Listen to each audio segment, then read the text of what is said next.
Morning guys, first day of class sa aking renewal of security license sa aming ito ang training center namin.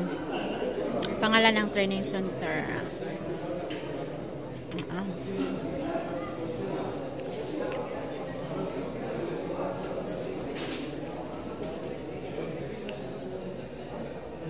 hindi pa kami nagsimula sa aming klase guys.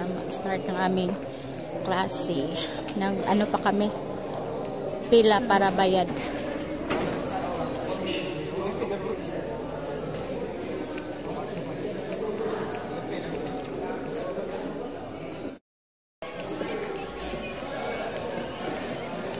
Welcome to the opening ceremony.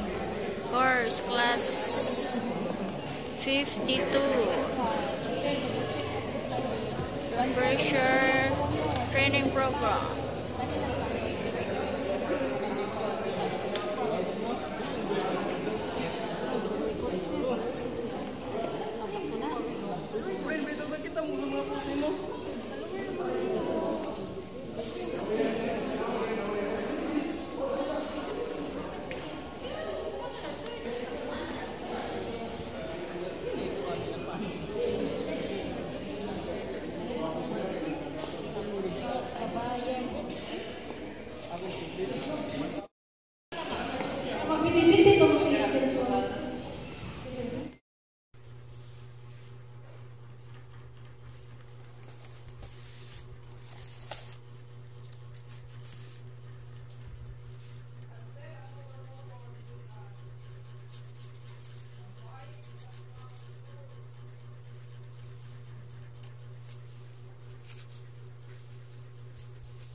Akong tunanan, grabe kadaghan.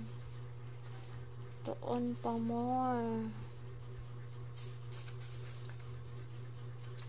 Grabe ha. Tuon pa more. So far.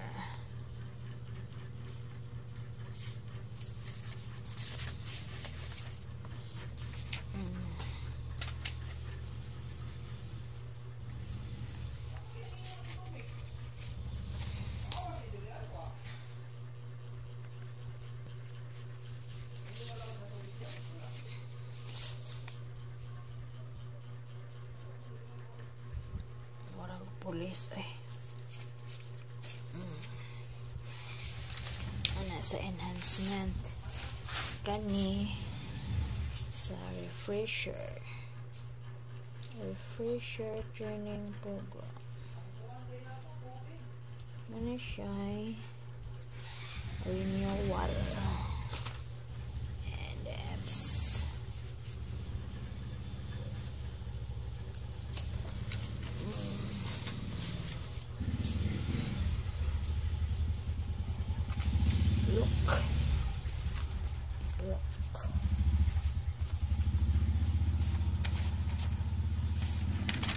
PNP social logo badge. Course description.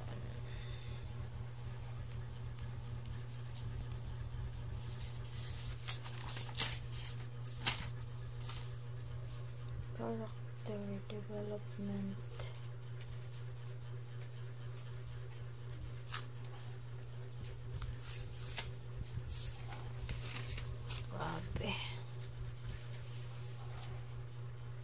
Taas tunanan.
last, nakuha ko na yung pinaghihirapan kong training sa pag renew mga requirements na dapat i-comply sa pag renew for renewal of the security license. Hindi guys, hindi basta-basta na security ka lang sa tingin ng iba. Security ka lang, mababa ang kanilang pagtingin sa iyo. Pero sa aming part, hindi mahirap sa amin na mag-undergo ka pa ng mga trainings and seminar para lang makomply mo yung mga requirements sa pagkuha sa pagiging professional security guard at pag-renew na naman ng license. Dati 2 years lang ang contract ng security license, and then naging 3 taon na, and then sa ngayon kasunod ay 5 taon na under the revised penal code of RE 11917. Ginawa ito ni Senador Bato de la Rosa, kaya maraming salamat sa kanya na ginawa niya ang republika sa mga kontrata ng gwardya, sa mga gwardya na mapataas pa ang expiry ng mga security guards sa kanilang mga lisensya. So ito na guys, nakuha ko na yung 201 file ko. Ang name sa aming documents sa security is 201 file, and then dito ako nag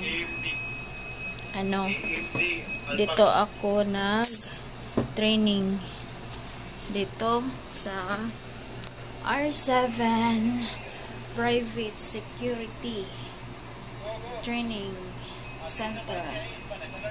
Okay, and then ito na siya. Ito na ang file ko. Okay, charan! Ito na ang aking security license. And then tingnan nyo guys, naging gold medalist pa naman ako sa aking pag-training. Renewal na to sa aking security license. Mga 15 years in service. So mahaba-haba ng serbisyo ko pagiging security. Okay, tingnan nyo. Oo, meron akong gold medal kasi nagiging gold medalist ako sa aming training. And then my security license card, and then ito yung certificate ko, and then ito na ang files namin guys. Ito yung application for SOSYA na makakuha kami ng license to exercise security profession. Ito yung mga resibo ko na binabayaran namin sa aming pag-training. To guys, it cost 8,000, mga almost 90 to siya guys, kasama na yung lahat, pagkain, pamasahe. So pero sa yung namin sa pag-training namin, it cost only 8,200 plus. Okay, Then, ito yung ano ko, certification. Kasi, hindi, pag wala ka pang 2-1 file na na-release at security license card, ito pa dapat ang kunin mo pa to prove na nag-training kayo, nag-renew kayo sa iyong license. Bigay to sa agency. Pero meron na ako nitong 201 file. Ito yung laman. Merong table of contents. Ito siya. Ang aking application for renewal of license to exercise security profession. Ito na siya. Charan! Charan!